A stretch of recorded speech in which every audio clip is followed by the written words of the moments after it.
Thank you, Molly. The one and only Tank Davis with me right now, one of the best fighters on the planet Earth. Tank, good to see you. Why this fight? What has he done to deserve to be in the ring against you? He's a world champion himself. He's coming up and wait to dare to be great. So we fought before, you know, so it's history. It's history in that. There's two guys that's trying to be great. A lot of people said they talked about y'all background with one another, how familiar you guys are with one another. Talk about that for a second. How well do you know him on a personal level in terms of your associations through the ranks, you know, in terms of your boxing career? I don't know that, like, personally, right. Like, you know, but through the boxing, you know, we came up together and things like that. We had similar,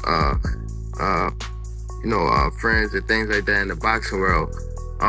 We fought before, you know, so I'm familiar with his fighting style and things like that. Whoa. Gervonta Davis delivered a brutal warning to Shakur Stevenson, and the tone wasn't loud or reckless. It was calm, precise, and almost surgical, which honestly makes it land even harder. You and Tank ever linked up in the ring? Yeah, we sparred before. Can we ever expect a fight? Yeah, for sure. I think that's going to be one of the biggest fights in the world. No cap. I feel like how they talking about Earl and Bud Crawford, I feel like me and Tank going to be basically 2.0 of that. Yeah. Probably even bigger than that. So that Earl and Bud, who you got? I think it's a great fight. I ain't going to pick no winner. I'm forever rocking with Bud regardless. Tank didn't need to rant or overhype anything. He didn't try to sell it either. He simply laid it out like someone who already sees how everything ends before the fight even begins. Your 135 contemporaries have a lot to say these days. Shakur Stevenson, well, of course he's now 135 after all that stuff, and then Devin Haney. Right, so why people even talk like he the best at, he didn't even fight at 135 yet. Right. He didn't even have power at 126, 30 or none of that. He is good. Okay. How can you, all that's just okay. How can you stop people that can actually hit? No matter all that boxing, you going to get hit. What you going to do when you get hit? When he speaks about facing champions trying to reach greatness, you can hear the respect. But there's also that quiet confidence underneath, like he's been through this before and understands exactly how these stories unfold. 6, 7 more fights and I'm naming names. One of the guys, obviously, you and Shakur got into it on Twitter. You was like, you wanted them 6 or 7. Yeah, he's definitely one of them. For sure? Yeah, he's definitely one of them. Do you think that's going to be your hardest fight? Hell no. Nah? Wow. Because he a good boxer. Like, that's when I look at y'all two as the best in the division. How? Show me something that he did spectacular. Show me something that he did outrageous. Show me. Right. His power not outrageous. Okay. What defense? You think he got defense? He just jumped back. You never see him slip no punch. You never see him slip no punch. Go look at it. You see him back up from a lot of people. Back up, move around. He don't got no technique. And his offense is the same thing. Go look at his fights. So you I feel probably like put him on game. Hold on, but you feel like it's easy work though. You like, come on, bro. And then he subtly draws that line, mentioning how fighters begin talking about sparring stories, trying to build narratives before the fight, and you can feel the warning sliding between the words. Because when Tank says that kind of talk only motivates him, it's not just reflection, it's a direct message aimed at Shakur without even repeating his name every second. So what do you say to those who might be saying that, you know, Tank is afraid of Shakur? Afraid of what? Afraid of what? Us fighters, if we're afraid of somebody, it gotta be somebody hitting us and hurting us. Like, he don't have no offense. Everything is defense. Defense only win in basketball and football. Don't win in boxing. He makes it clear that experience matters, timing matters, and more importantly, knowing when you're truly ready matters. Tank is basically saying you can have all the skills, hype, and technical brilliance in the world, but once you step in there with him, everything becomes a completely different reality. And that's the part that stands out. Tank is the face of boxing, and he get a lot of knockouts that people kind of making it like, if you ain't doing what Tank doing, then they gonna say it's boring. Do you feel like it's because of how his style is that they kind of putting that on you, like wanting you to do that? People is blessed with different ability. He's blessed with a God-given ability that he crack you 9 times out of 10, you gonna go down. That's his ability. Yeah. I'm blessed with God-given eyes. A lot of people don't understand how good my eyes is. I can see really good. Like punches come my way, I know how to get away from them right at any given time. time. Our abilities are just different, so they probably are judging me from a scale of him, but at the end of the day, he's a great fighter. He's a special fighter, but I'm special in my own right too. He's not dismissing Shakur's talent at all. He's questioning whether he fully understands what he's stepping into. It's that same energy he carried into previous fights, calm on the outside but dangerous underneath, like a storm that doesn't need to announce itself. And if you're Shakur hearing that, it's more than confidence. It's a reminder that Tank sees himself as the final level, not just another opponent. Everybody thinks that Tank is going to go in there and just knock out Shakur. It's going to be... That's not going to happen. But it didn't take. It shouldn't have taken this fight. I knew he couldn't. For people to realize. Yeah. Right. I knew that too. But yeah, Shakur is a defensive specialist. And I've been saying this for a long time. If you pay attention to how Tank would react whenever Shakur's name came up, I was like, yo, it's something that Tank knows that most people don't know or understand. There's something that he sees in Shakur. It could be the fact that Shakur was a 2016 silver medalist. And just when Tank is out there delivering that quiet, calculated warning like someone who already sees the ending credits, Roy Jones Jr. steps in and flips the entire script with that legendary perspective that makes you pause and actually think. Roy isn't shouting. He's not emotionally choosing sides. He's breaking it down like someone who has seen every form of greatness before. And when he says Shakur beats Tank right now, it's not disrespect, it's analysis. What Tank has going on outside the ring, but who wins that fight right now in your opinion? Right now, Shakur wins it because of his discipline. Because he showed against Teofimo that he can stay very disciplined all night. And he's the type of guy, he don't really do a lot of crazy stuff in his life normally. So it's like discipline is a thing that is not only exercised inside the ring, it's exercised also outside. He points directly at discipline. And I like how he connects it both inside and outside the ring because that's something fans often overlook. Roy is basically saying Shakur fights the same way he lives. Controlled, sharp, no wasted motion, no chaos. Meanwhile, he looks at Tank and says, don't get it twisted, this guy is dangerous. But sometimes outside distractions creep in and affect what happens inside.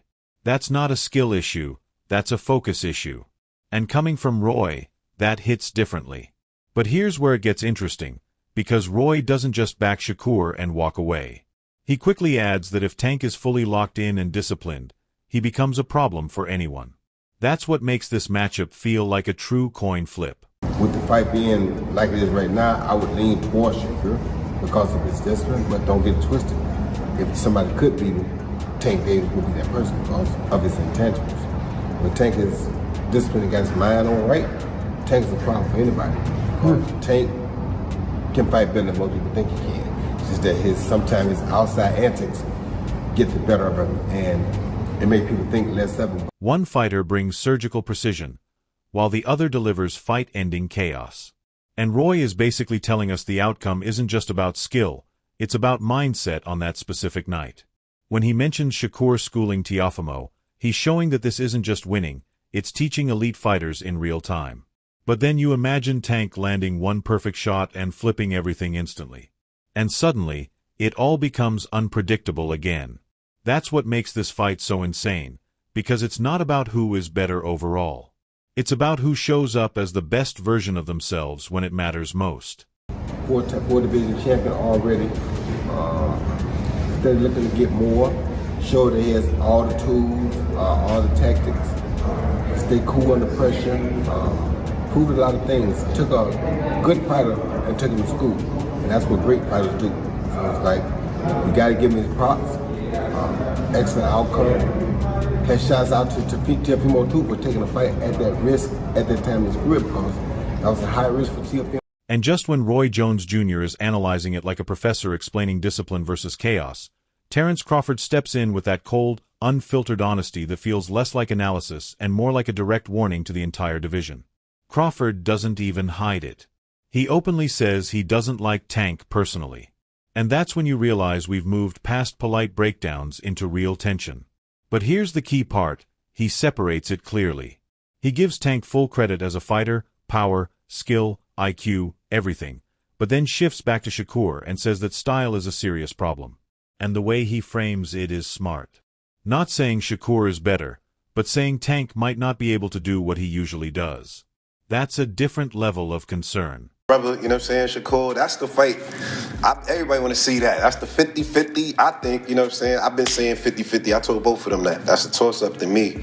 No bias. Don't just say that because it's your man. Who you got winning that? I got Shakur. Are you saying that because that's your man and you don't like Tank? No. Hey, like I said, I respect Tank. Boxing, he's one of the ones. Yeah. we gonna take his personality and personal things out of it. But boxing, he's definitely talented. You know what I mean? And he's definitely got that it. And he's definitely respected in boxing. Crawford points out that Tank gets hit often in early and middle rounds, usually falling behind before flipping the switch later. Against most opponents, that works. It's part of his pattern. But Crawford is asking, what happens when the opponent never gives you that opening? What happens when Shakur is constantly moving, reading, and shutting everything down like a defensive system you can't break? And that comparison to Floyd isn't random. Crawford is reminding you that we've seen this before, fighters getting labeled boring until nobody can land a single punch. Then he brings up Keyshawn too, showing there's another threat developing. That's when it really hits, because now it's not just Tank versus Shakur, it's a new wave of fighters with a completely different style. And now the question becomes, what if Tank's equalizer never even gets the chance to land? But Shakur is a different fighter.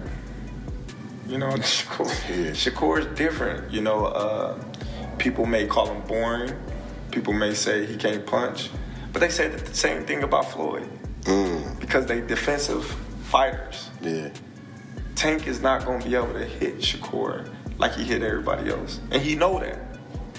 I will pick Shakur because I don't believe Tank will be able to land those big shots on Shakur like he does everybody else. Right. Shakur defense is just too tough.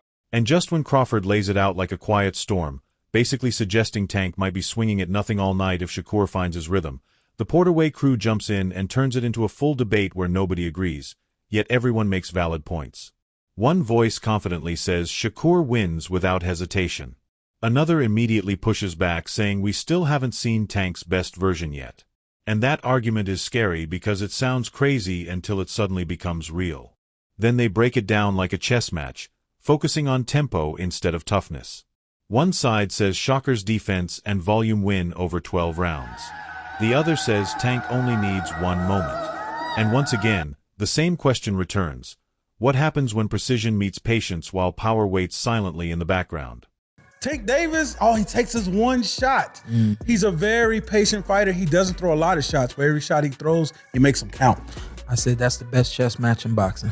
Definitely. I was getting ready to say, I'm going with Tank in 12.